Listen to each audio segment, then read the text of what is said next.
Buen día a todos. Gracias por su asistencia al webinar Resolución Problemas Comunes en la Titulación Potenciométrica, donde conocerá los fundamentos de la titulación y aprende a superar los errores más comunes de este proceso para mejorar la precisión de los resultados.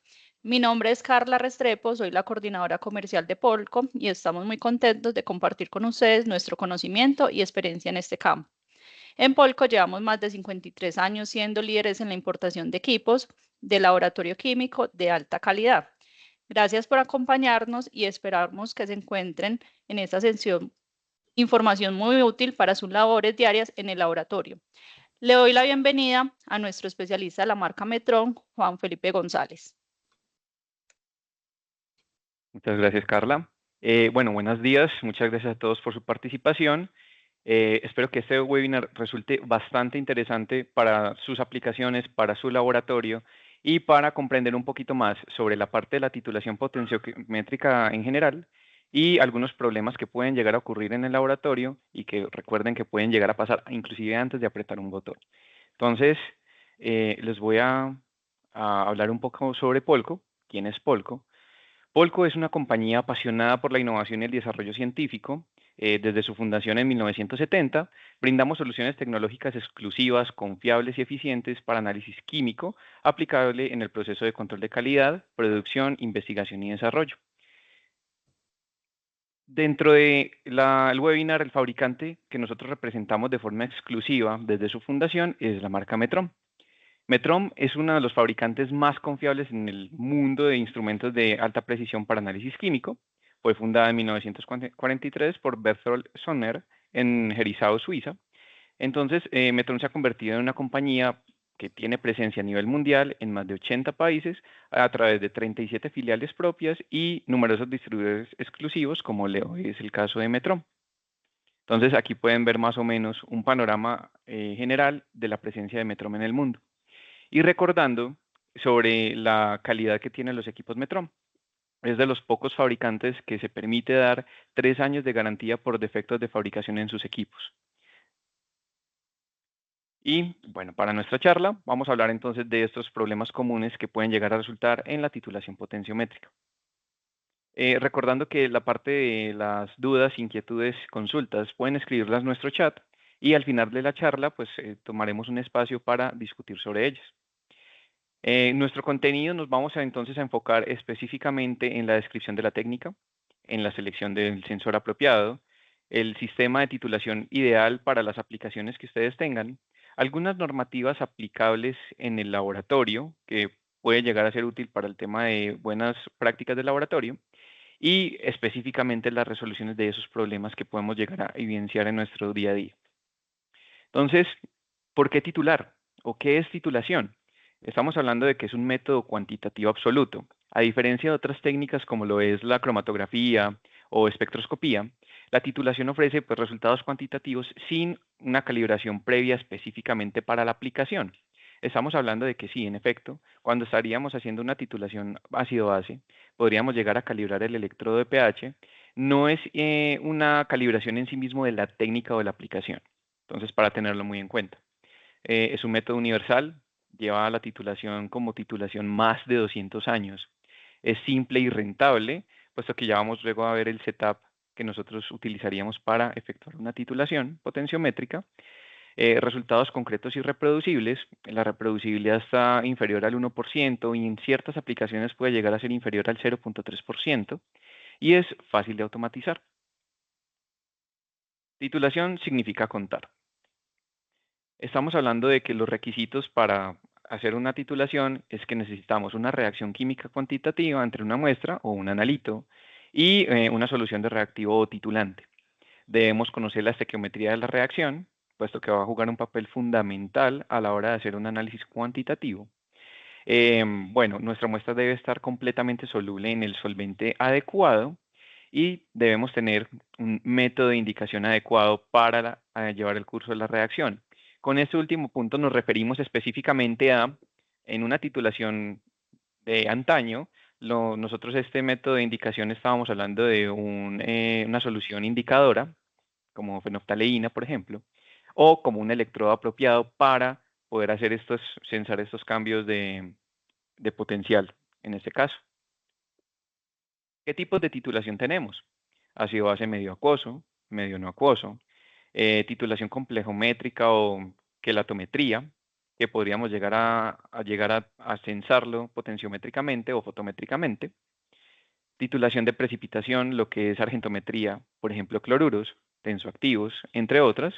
Y titulación de oxidorreducción, estaríamos hablando de serimetría, manganometría, yodometría, que sería un modo de titulación indirecta. Vamos a hablar un poquito sobre qué es una titulación directa, hacia atrás e indirecta, para que tengamos un poquito más de contexto.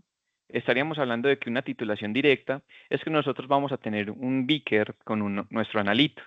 Este analito va a ser pesado previamente con una balanza analítica calibrada o podríamos llegar a ingresarlo por medio de un volumen.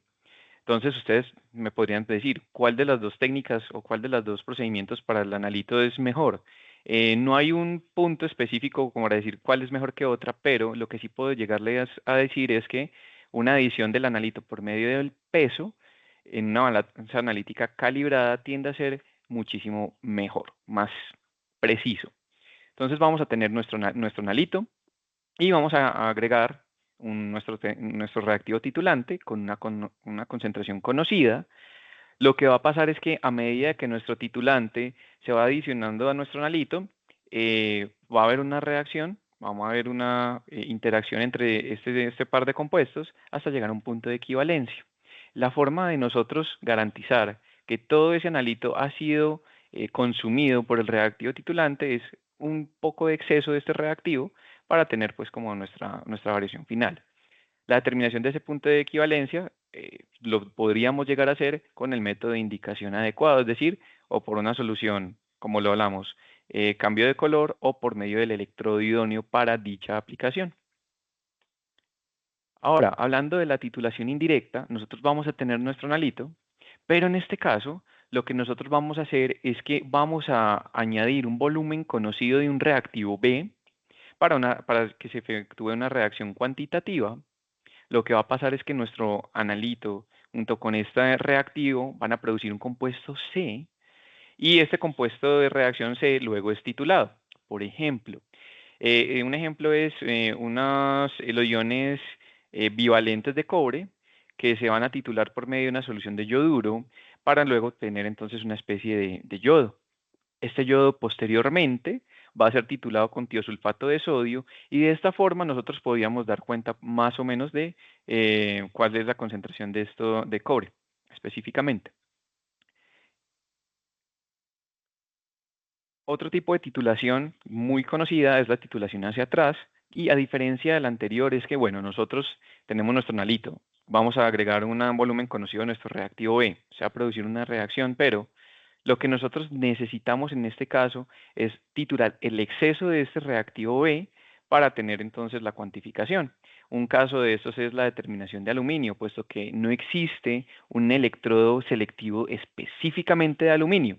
Entonces lo que nosotros hacemos es que agregamos un exceso de reactivo hepta y ese hepta luego lo vamos a titular con una titulante de cobre y con el electrodo selectivo de cobre que sí existe, podríamos llegar a hacer la cuantificación de la especie de aluminio iónica.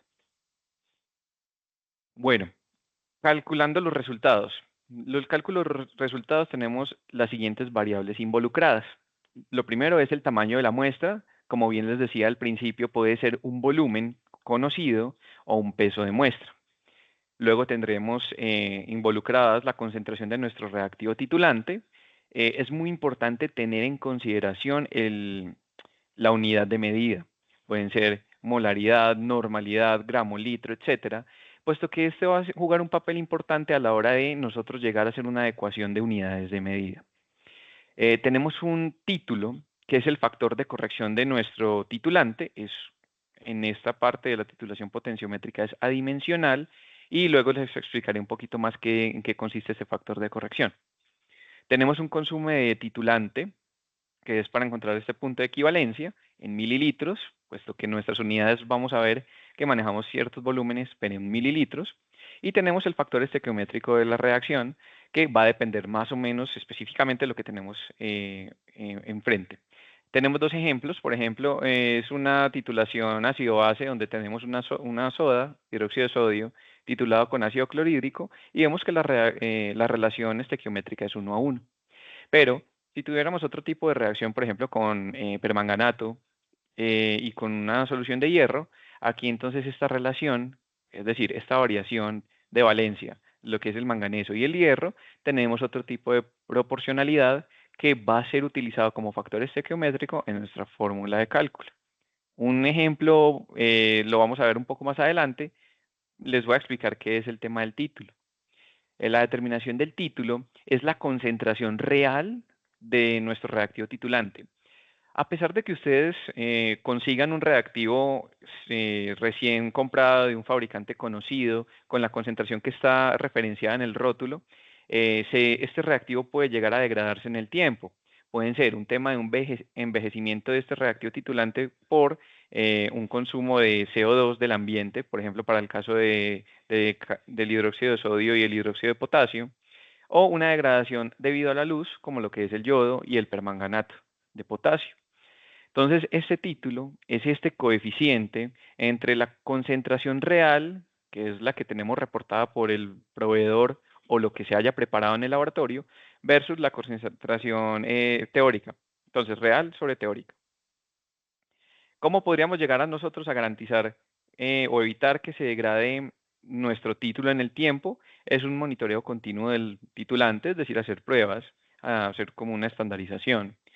Tener tubos de absorción para evitar el tema de que entre CO2 en la ecuación, la botella adecuada, puesto que ya sabemos que hay unas titulantes que se envejecen dada la sensibilidad de la luz, entonces un vidrio ámbar puede ser una muy buena praxis, además de que nuestro sistema de titulación no le ingrese luz directa para que evitar precisamente esta degradación, y la temperatura de almacenamiento es bien importante.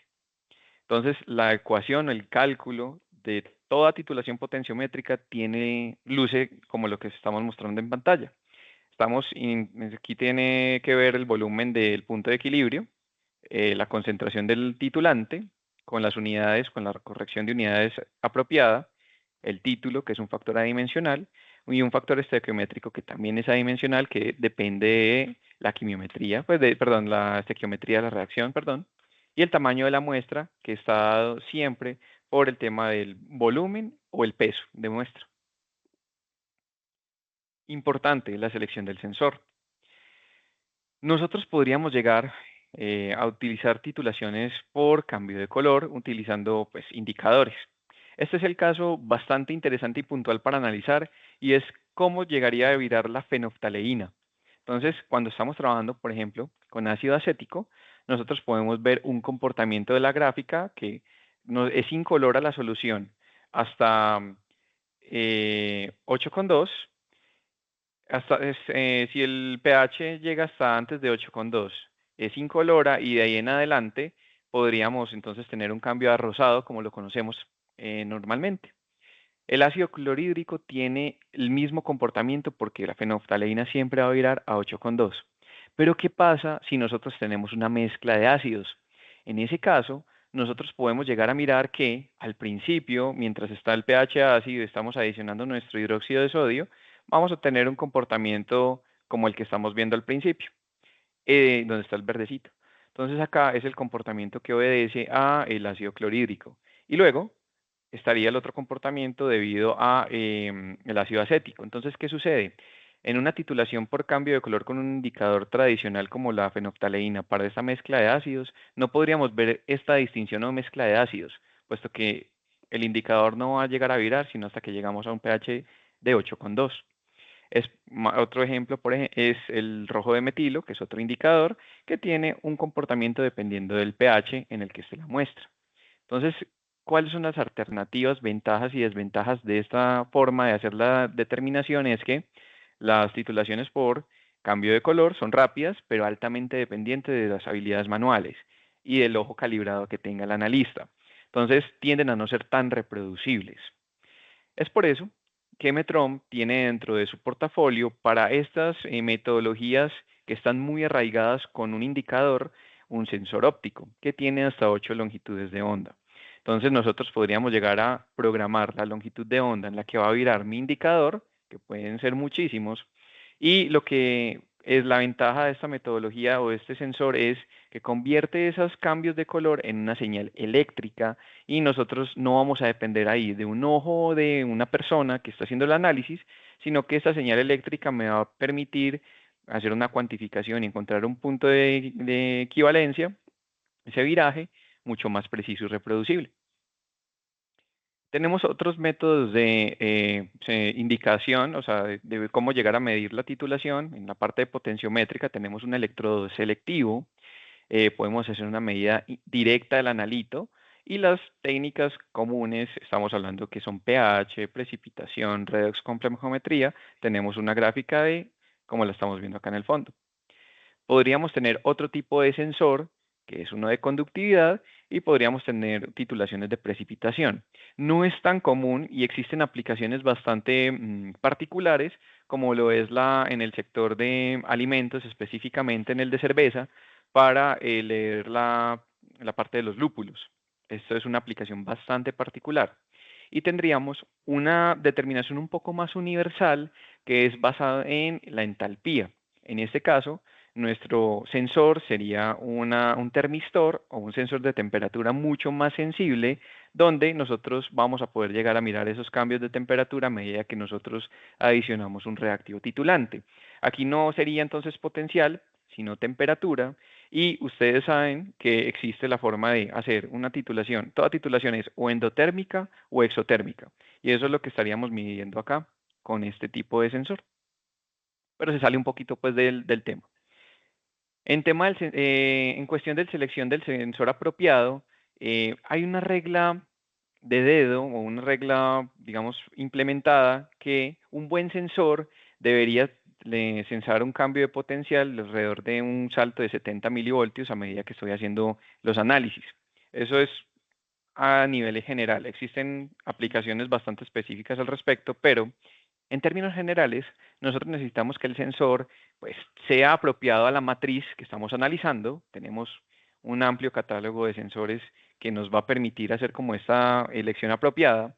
El volumen de muestra juega un papel importante, puesto que no es lo mismo tener una alícuota de 100 mililitros, donde es abundante, podemos tener el espacio apropiado para el sensor, para que se sumerja, a tener muestras escasas o que sean demasiado costosas, tener una alícuota muy, muy alta, entonces tenemos sensores de esta naturaleza cuando la muestra es muy poca. Nosotros necesitamos que el sensor sea rápido en el tema de la respuesta y lo suficientemente robusto como para que no se degrade rápidamente en el tiempo. Esto nosotros como usuarios podríamos ayudar en el tema de la limpieza y el mantenimiento del sensor. Entonces, ¿cuál electrodo es más apropiado para qué aplicación? Nosotros, desde la parte de Metrom, tenemos un listado, sé que aquí no lo van a ver así en gran detalle, pero voy a salir un momento de la presentación y tenemos un folleto, un catálogo amplio para los electrodos de pH en el que nosotros podríamos llegar a hacer como este tipo de determinación, por ejemplo aplicaciones universales en aguas, en suelos, en la parte de agricultura, en el sector de alimentos, detergentes, etcétera, para medir, por ejemplo, solamente pH, o para la parte de titulación ya podríamos entrar muchísimo más en detalle. No es el objetivo de esta charla, pero quiero que sepan que existe y que nosotros podríamos facilitarles dicha información en la medida que pues, nos lo soliciten. Ahora, es también súper importante la selección del sistema de titulación. En este aspecto, como lo podemos ver en la imagen, que corresponde a un equipo pues, de última tecnología del fabricante, nosotros podríamos llegar a definir el tema de la uretra, puesto que va a jugar un papel importantísimo. Tenemos diferentes volúmenes para adicionar este reactivo, 2, 5, 10, 20 mililitros, donde la máxima precisión la vamos a tener en el uso entre el 10 y el 90% de la capacidad nominal de la uretra. En otras palabras, ¿qué significa? Que la uretra, mientras estamos haciendo la titulación, no se rellene, porque hay una deriva, o que no vayamos a adicionar con una unidad de, por ejemplo, 50 mililitros, gotas, para encontrar un punto de equivalencia, puesto que no va a ser reproducible y no va a ser sencillo hacer esta cuantificación. Adicionalmente, El agitador juega un papel muy importante, puesto que tenemos dos formas de agitar nuestra muestra. La agitación juega un papel crucial. Si no agitamos, por ejemplo, a medida que adicionamos el reactivo titulante, este reactivo nuevo va a quedar almacenado, digamos, represado en una de las partes de la celda de titulación y no se va a homogenizar y no vamos a tener entonces una respuesta. O o agitación muy rápida va a generar un vórtice y vamos a tener también problemas. Me estoy adelantando brevemente, pero solo como para dar más contexto. Entonces, siempre nos vamos a encontrar principalmente con estas tres preguntas. ¿Cuál es el volumen de la bureta?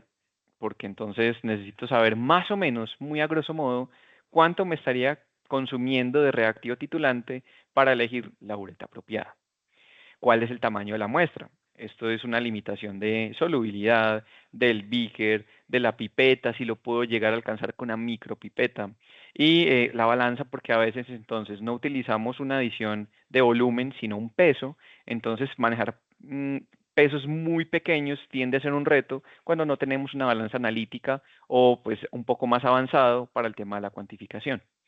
Y la concentración del titulante es importante considerarlo, puesto que esto va a estar ligado a la sensibilidad del electrodo, se puede llegar a presentar temas de cristalización y pues algunos ambientes o algunos reactivos tienden a ser muy corrosivos y a degradar la vida útil del sensor. Este aspecto nos pareció muy interesante recargarlo y son las normativas aplicables en la titulación potenciométrica para sus laboratorios, para que lo tengan en cuenta a la hora de si van a hacer esta transición entre dosificación manual con pipetas a titulación potenciométrica. Entonces, dentro de las normas que podríamos llegar a aplicar usando la titulación serían la ISO 17025, que son buenas prácticas de laboratorio, y aquí estarían aspectos relacionados con la titulación potenciométrica, puesto que se garantizaría una reproducibilidad de la cuantificación de ciertos parámetros que estén utilizando o necesitando. La ISO 8655 parte 3, que estaría relacionada a en los dispositivos de dispensación de líquidos. Aquí las buretas siguen jugando un papel importante y podrían llegar a ser relevantes para un tema normativo en el laboratorio. Normas un poquito más en el sector petroquímico, pero que no es excluyente, son las ASTM. Buenas prácticas en la preparación de soluciones con la E287. Tenemos la más común y la que ustedes de pronto conocerán un poco más, serían las buenas prácticas de laboratorio, en sus siglas en español o en inglés, pero estaríamos aplicando con la titulación. Hay que tener principal cuidado con las normas OSHA, que serían para el tema del manejo y manipulación de químicos, y existen muchas farmacopeas donde utilizan la titulación, bien sea por cambio de color o potenciométricas, para la cuantificación de excipientes o productos o principios activos. Entonces, la de Estados Unidos llamada USP o la farmacopea europea que es EP. Con esto nosotros buscamos que se cumplen normas y regulaciones que impactan directamente en una certificación, en un tema de auditoría, en un tema de aseguramiento de la precisión, exactitud y reproducibilidad de la información que ustedes tengan, además de la seguridad de los datos que ustedes obtengan. Listo. Bueno, en tema de la resolución de los problemas comunes, me gusta siempre iniciar con lo que les comenté al principio. Existen problemas que comienzan antes de iniciar una titulación o antes de presionar un botón. Por ejemplo, enfoquémonos en este setup de titulación. Ustedes podemos llegar a tener, como les decía, titulación con agitación magnética y con agitación de hélice. Entonces, un setup correcto sería ubicar en todo el centro nuestra hélice o nuestro sistema de agitación, ubicar cerca del vaso nuestro sensor y la punta de la bureta debería estar detrás de nuestro electrodo. Hay que tener muy en cuenta el sentido de rotación porque podríamos tener algo como esto, que vamos a ubicar prácticamente nuestro sensor cerca de la punta de la bureta, pero eh, lo que va a suceder es que la agitación, la punta de la bureta como está por delante del sensor, va a estar estos cambios al adicionar el titulante van a ser sensados muy rápidamente y no va a haber una homogenización. Entonces, este setup no es adecuado. que sí recomendaríamos que estuviera detrás, tener en cuenta la rotación horaria y de esta forma poder llegar con una velocidad adecuada a homogeneizar y pues tener una medición muchísimo mejor. Entonces, importante que esta agitación no sea ni muy lenta ni muy rápida, que genere un vórtice y pues se pueda llegar a desbordar la solución, o el sensor no haga el contacto o no esté sumergido completamente al estar en ese vórtice. Es muy importante también considerar la proporción de el beaker o el vaso, puesto que dependiendo de la geometría puede pasar que la agitación sea tan rápida y el sensor esté tan inmerso que mecánicamente podamos averiar nuestro sensor, lo podamos dañar con la hélice, con las aspas o en el movimiento del sensor magnético.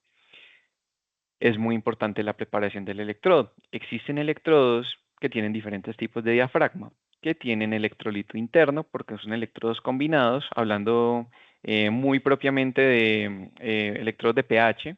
Entonces, este electrolito que está dentro del sensor debe permanecer siempre abierto para que fluya, por ejemplo, el KCl, 3 molar, que es lo más común, para hacer las determinaciones o las titulaciones. Revisar bien la profundidad de inmersión, que debe ser fija, pero que no lo vayan a malograr con un movimiento mecánico. Em, ¿Y qué pasa? Hay que tener muy en cuenta los niveles del electrolito interno. Puede llegar a pasar que al tener un nivel en el electrolito inferior al volumen de la alícuota de muestra que estamos analizando, por principio de Bernoulli, esa solución o esa muestra entre dentro del sensor y lo dañe. Entonces, importante tener en cuenta el nivel del electrolito interno. Y en tema de limpieza y reacondicionamiento entre titulaciones es importante para evitar lo que es una contaminación cruzada en determinaciones y para no desgastar mucho ese esmerilado. Entonces, la idea es que ustedes hagan una titulación y luego se lave este sensor con un agua destilada o tipo 1 y hacer otras determinaciones como para evitar este tipo de problemas. ¿Qué sucede? Existen dos geometrías o dos fabricaciones diferentes de los sensores que van a depender de la aplicación. El mejor de los casos para una determinación ácido-base o una medición de pH sería la primera caso que es un Fixed Sleeve Diaphragm, para que ustedes ven que al censar o a quitar el sistema de agitación no van a haber variaciones tan drásticas y pues nos podríamos llegar a refugiar en este aspecto como para evitar variaciones. Mientras que otro tipo de geometrías como un pin de cerámica puede resultar ser un poco más difícil al quitar la agitación. Entonces es bien importante tener en cuenta la agitación y la geometría del sensor para las determinaciones. Otro aspecto importante a revisar es, como estamos dosificando siempre un reactivo titulante, existen formas de adicionar este reactivo. Lo más común es que ustedes encuentren lo que son cilindro-pistón con unidades intercambiables, que la dosificación es de abajo hacia arriba. Entonces, un derrame acá es crítico en el sistema de titulación. Existe una forma de verificar este principio de estanqueidad en el cilindro-pistón y es una inspección visual con la luz de cómo está fijadas el cilindro y el pistón. Si vemos una línea continua, es que estamos perfectos, no va a haber ningún tipo de desgaste o derrame, mientras que la imagen de la izquierda ustedes pueden ver líneas discontinuas, que quiere decir que pueden haber fugas. Entonces es importante en ese caso hacer el reemplazo de la pieza, lo que es el cilindro pistón, para evitar que hayan derrames. Otro tema importante es cómo estamos haciendo la preparación de muestra. Recuerden que los resultados van a ser tan exactos como el método menos exacto de la preparación de la muestra o del análisis en sí mismo. Entonces, tenemos que garantizar homogeneidad. Si estamos haciendo entonces una maceración, pues un tamaño no exactamente igual, sino reproducible o similar para todas las determinaciones que estemos haciendo, si estamos filtrando, si estamos haciendo siguiendo un procedimiento. Si estamos haciendo con pipetas, las pipetas están bien, están calibradas, estoy tomando la misma alícuota para cada una de esas determinaciones. Cómo estoy haciendo la transferencia de peso, la balanza está calibrada, es una balanza analítica o es una balanza de precisión. Entonces, cómo estamos suministrando estos datos de arranque a nuestra fórmula de cálculo, como pues para nosotros garantizar esa precisión, exactitud y reproducibilidad de los datos? ¿Qué pasaría si lo hiciéramos diferente? Tendríamos resultados diferentes. Bueno, nosotros podemos tener una fórmula como la que ustedes están viendo acá, que ya la repasamos anteriormente. Nosotros tendríamos que revisar las concentraciones del titulante, ¿están correctas? ¿El título se hizo? ¿Estamos teniendo en cuenta el factor estequiométrico de la reacción? Nuestro tamaño de muestra, pues que lo vimos en el paso anterior, está siendo reproducible, está siendo bien utilizado, cuál es la unidad de medida. Entonces, hay un tema a veces que sucede y es que los factores no son dimensionales. Entonces, estamos utilizando litros y mililitros al mismo tiempo sin un factor de corrección. Entonces, esto puede llegar a tener resultados erróneos. Si se está detectando un punto de equivalencia, el punto de equivalencia es el correcto. Entonces, ahorita más adelante vamos a ver gráficas al respecto. Por ejemplo, en el primer caso, en donde tenemos unas curvas un poco extrañas, la primera gráfica nos muestra que el tamaño de muestra es demasiado bajo porque pues está alcanzando casi que el punto de equilibrio antes de hacer la titulación con gotas, entonces el tamaño de muestra es bajo, o la concentración del titulante es demasiado alta. Es decir, estaríamos tratando de hacer una titulación ácido-base con un ácido súper diluido y una base muy concentrada, digamos un caso exagerado de 1 molar. Entonces, ese sería el caso de la izquierda. El caso del centro es que tuviéramos demasiada muestra que no pudiéramos llegar a alcanzar un punto de equivalencia. Miren que él estaba apenas a los 5 mililitros encontrando entonces este punto. Entonces, ¿qué puede llegar a estar pasando? Que la muestra o es mucha o el volumen de parada es demasiado baja, es decir, nosotros podemos dar unos criterios con nuestro sistema de titulación para decir cuándo para la titulación. En este caso se frenó a los 5 mililitros, pero podríamos entonces ampliar el plazo o el volumen de parada para encontrar este punto de equivalencia. O la concentración del titulante es muy baja como para nuestra función. En el último caso, donde tenemos una señal completamente plana, entonces esto nos puede llegar a decir que tenemos un problema de que no tenemos el sensor conectado a nuestro beaker o a nuestro sistema de titulación, pues, o en tema de que no esté puesto o que esté desconectado en la parte trasera del equipo. Si de pronto la interfaz de medición no es la adecuada, o que no estamos titulando con ningún tipo de reactivo, porque a medida que pasa el tiempo no vemos una variación. Entonces, esos son puntos claves a considerar con estos tres tipos de gráficas. Ahora, podemos encontrar picos atípicos dentro de la curva que se pueden dar a efectos electrostáticos o la manipulación del equipo, o que fue que en algún momento de la determinación sacamos el electrodo. Entonces, este comportamiento no es normal y deberíamos revisarlo. Recuerden a todos que la limpieza de los electrodos no se hace con un pañito, porque la carga electrostática que tenemos o el analista o lo que sea, dañar internamente el funcionamiento del sensor. Entonces, ese tipo de prácticas se deben evitar. Y deberíamos entonces estar revisando también estos criterios de respuesta del electrodo, que se encontrarían muchísima más información con el folleto, con la información que trae cada sensor. Puede pasar en el tiempo, los electrodos van a tener un desgaste por la operación, por el uso del analista, por el lavado, bueno, todo tiene un desgaste.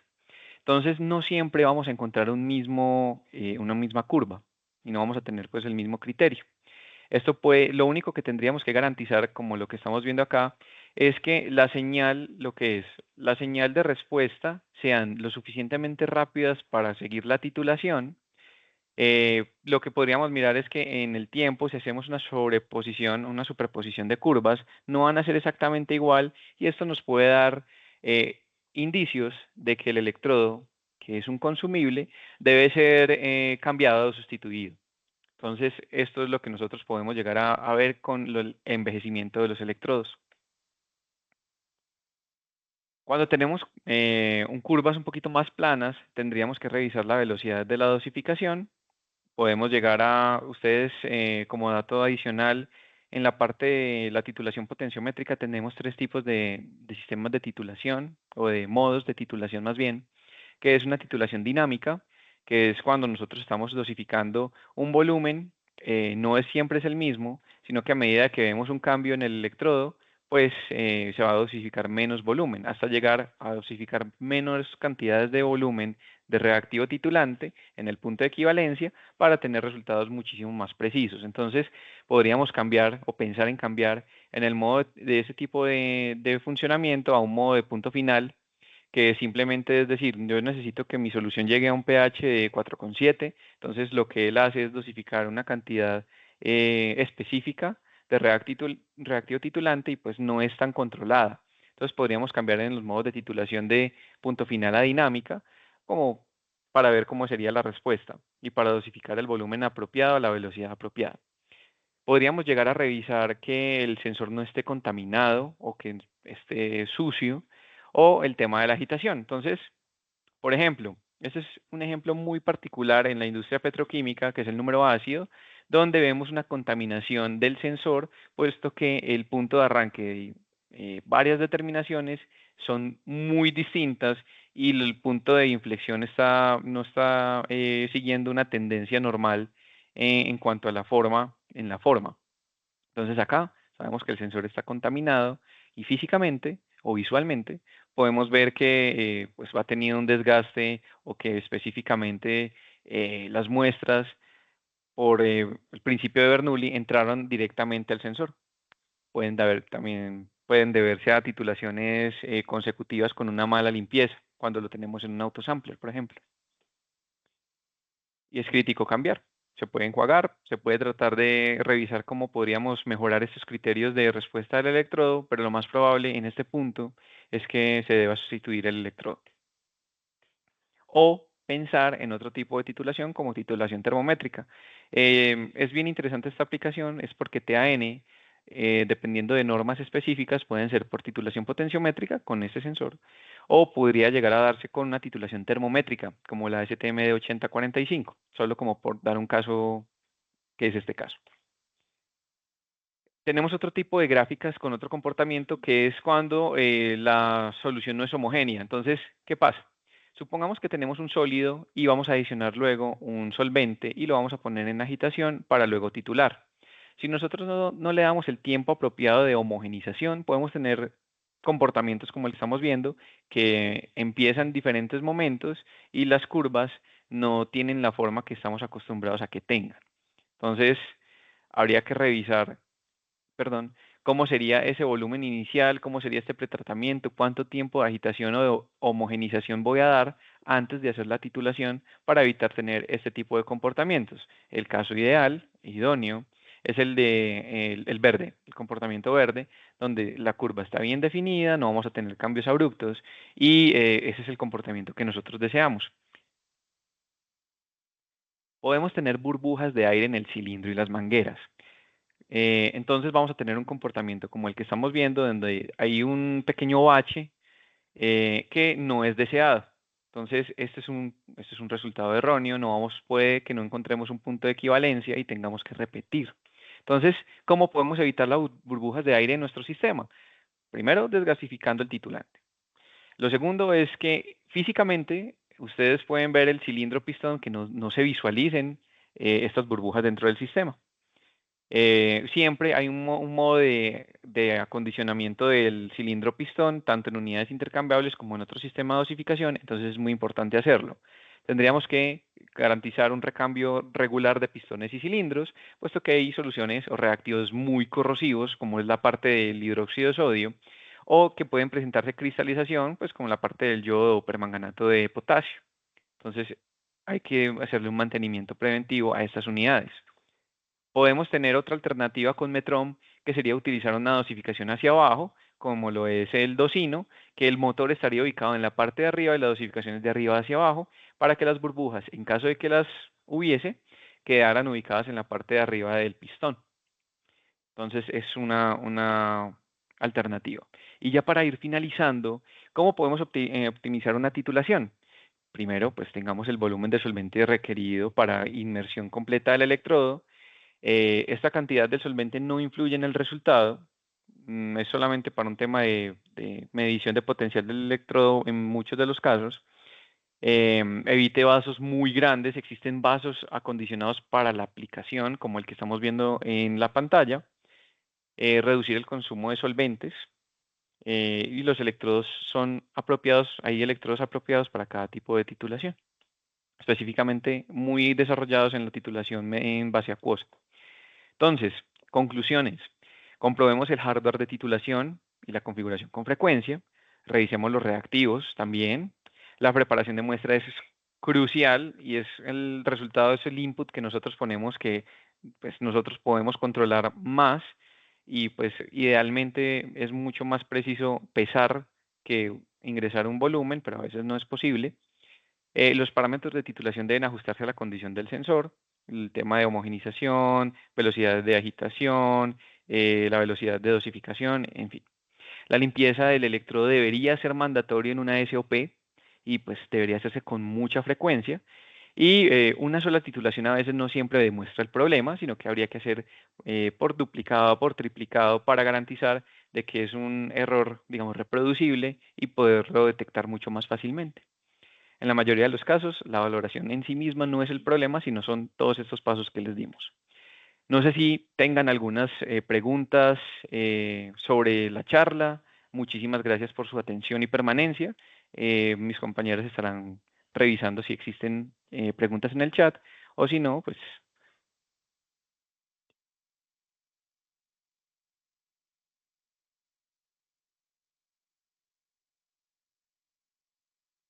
denme 3 segundos, muchachos.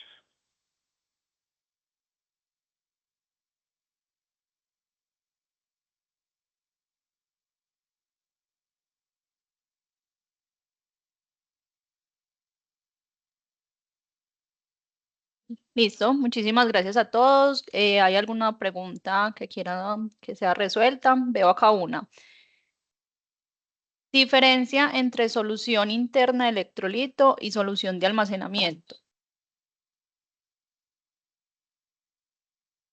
Tener que hacer todo este... Sí, ya, yo creo que ya.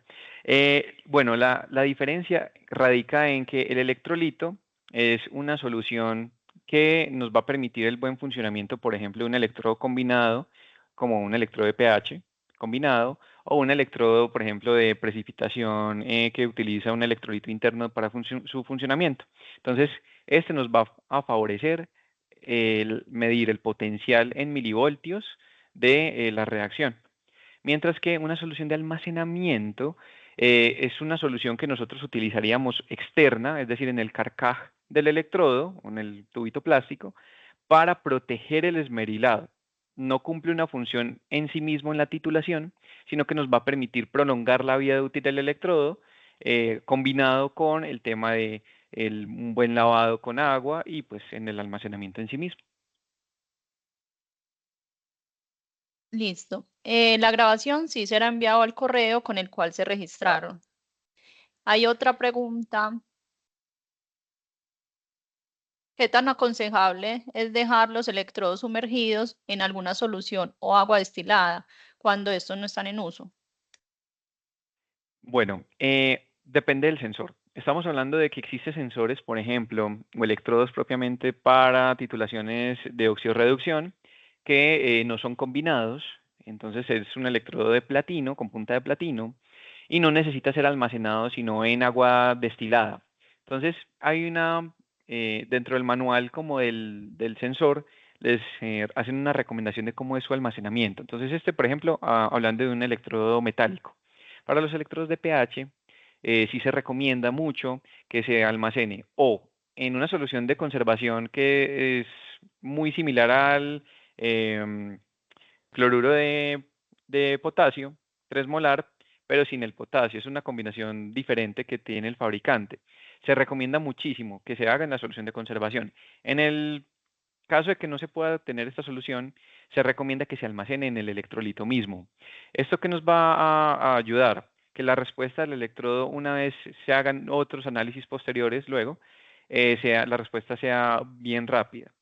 Entonces es muy importante garantizar eso, mirar y revisar muy bien el manual de cada uno de estos sensores y seguir las recomendaciones del ingeniero de servicio al momento de la instalación para que ustedes puedan prolongar la vida útil de este consumible tan importante. Listo, otra pregunta. ¿Un electrodo redox es aconsejable sumergirlo en agua caliente para poder quitar la precipitación interna de la solución, un electrodo de pH?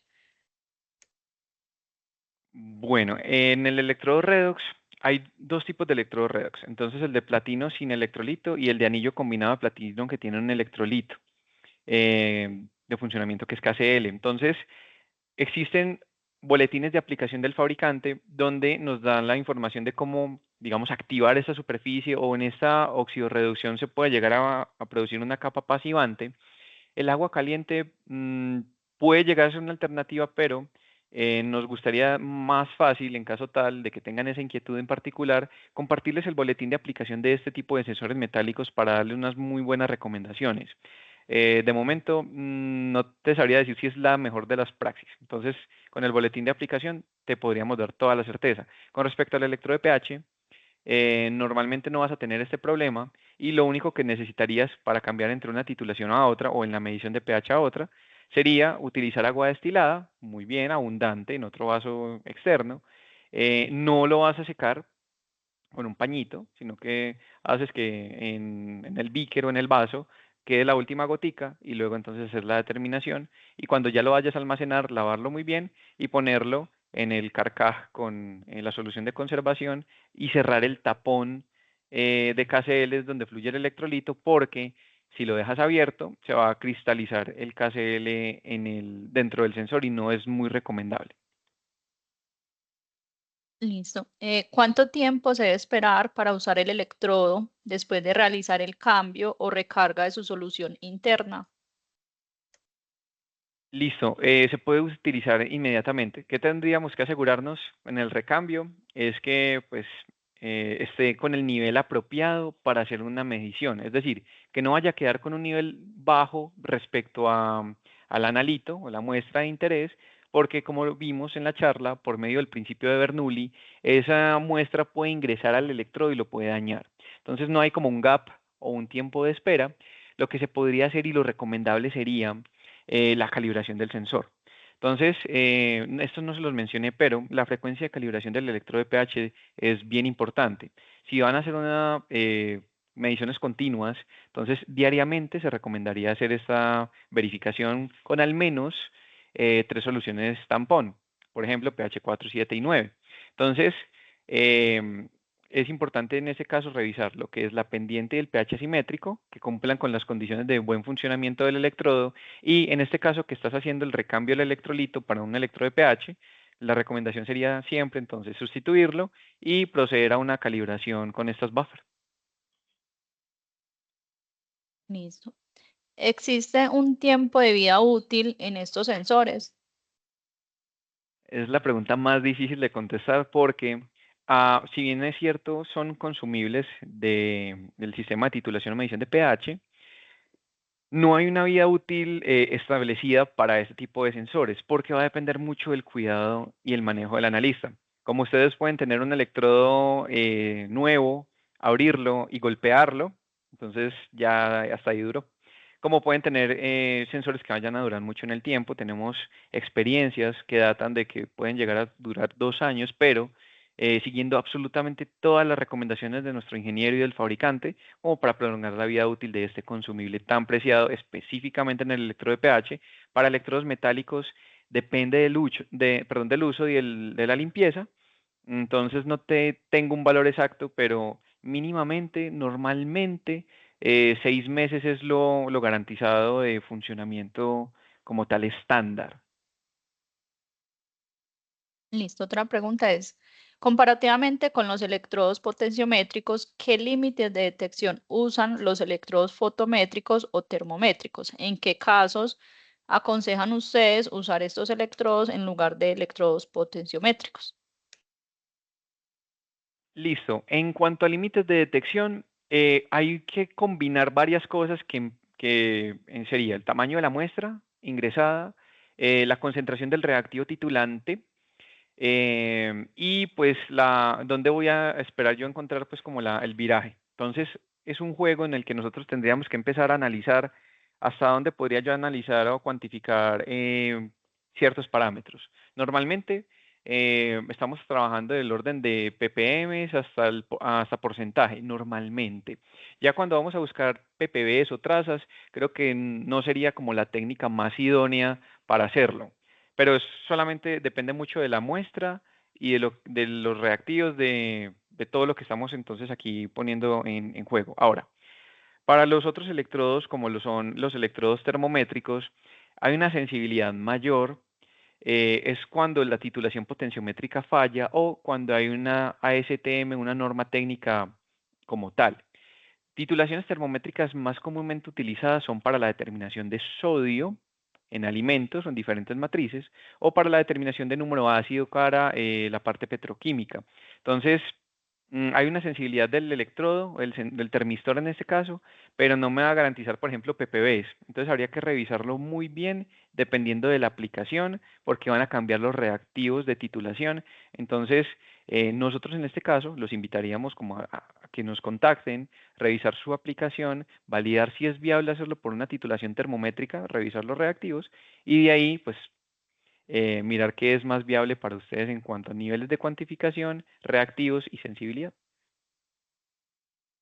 Listo. El electrodo de grafito, ¿qué vida útil tiene o cómo puedo verificar que está dando lecturas confiables? Listo, en temas del electrodo de grafito supongo que serían para titulaciones de oxidorreducción o para el ámbito electroquímico.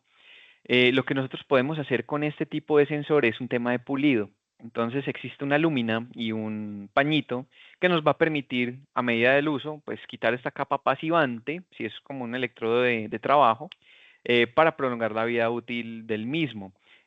Como les digo, no existe una regla o una especificación directa del fabricante que les asegure tiempo de uso.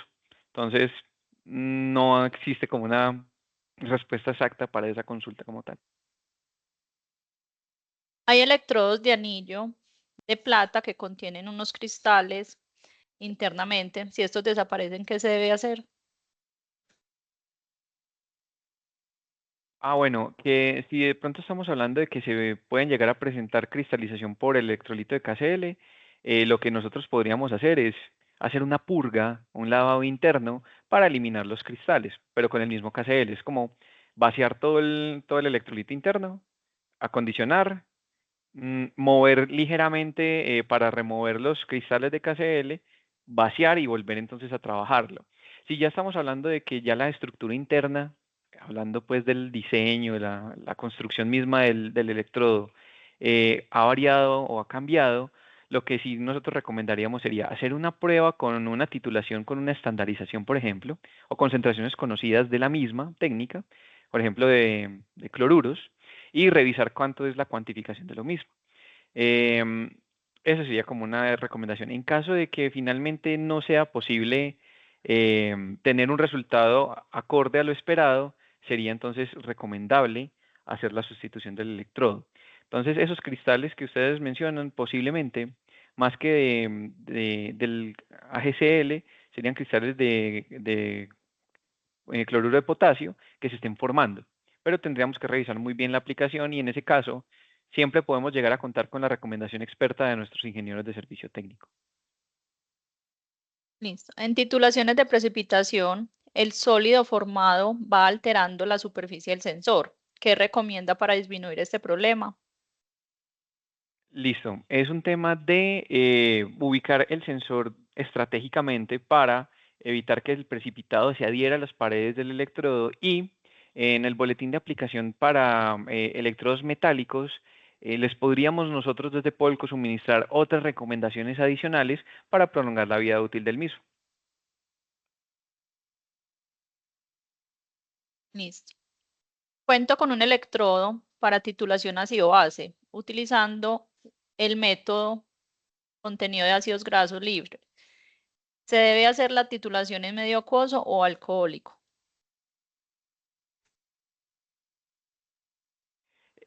Bueno, eso depende mucho del procedimiento interno que se tenga en cada una de las empresas para hacer la determinación. ¿Por qué? Hemos encontrado que en algunas empresas tenemos que se hace con el mismo hidróxido de sodio preparado en medio acuoso y en otras con el medio alcohólico. Hay un electrodo bien interesante que podría llegar a darnos un buen inicio, que sería un unitrodo, que son para muestras universales y también difíciles, que nos podría dar una buena respuesta. En caso de que el procedimiento interno argumente que la preparación de esa soda sea en medio no alcohólico, lo que podríamos nosotros revisar es utilizar otro sensor llamado solvotrodo, que sería para medios no acuosos, y revisar y hacer un contraste en cuanto al performance entre un electrodo y otro. Entonces, podríamos hacer ese trabajo, podríamos revisarlo, pero inicialmente hay que revisar muy bien el SOP, la preparación de la técnica en sí mismo, como para argumentar. Y podríamos entonces trabajar con este par de sensores, este par de electrodos. Gracias, Juan Felipe, por la respuesta. Tenemos otra. ¿A qué se debe que algunas veces cuando se realiza titulación con el titulador automático no inicie la titulación, sino...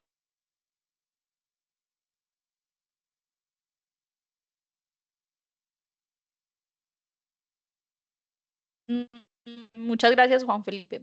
Perdí señal. Otra pregunta es, ¿a qué se debe que algunas veces cuando se realiza titulación con el titulador automático no inicie la titulación, sino que en la pantalla muestra 0? Bueno, pueden deberse a muchas cositas. Primero hay que asegurarnos que el hardware, es decir, el titulador, tenga absolutamente todos los elementos conectados, el sistema de agitación, el electrodo en sí mismo, que el electrodo esté sumergido completamente en el beaker, o en el vaso de muestra, y que no sea como un tema de problema de señal, donde, por ejemplo, el equipo no encuentre o no sense un potencial, una temperatura, un pH. Entonces el equipo como tal no podría llegar a arrancar porque esas condiciones iniciales no se cumplen. Entonces habría que revisar muy bien el hardware. Si es un tema de una programación ya en un titulador que maneja un software, tendríamos que revisar si específicamente todo ese protocolo, todo ese procedimiento se esté cumpliendo antes de hacer la titulación. Lo podríamos llegar a revisar mucho más en detalle con una soporte de nuestros compañeros o con una llamadita de nosotros, o para revisar qué podría estar fallando en la titulación y por qué no arranca. Posiblemente también sea un tema de que el pistón o el cilindro no esté ajustado, o está acondicionado o que haya un bloqueo. Entonces podríamos ir descartando este tipo de percances. Listo, muchas gracias a todos, les agradece por su participación en este webinar. Cualquier inquietud adicional pueden contactar a sus asesores.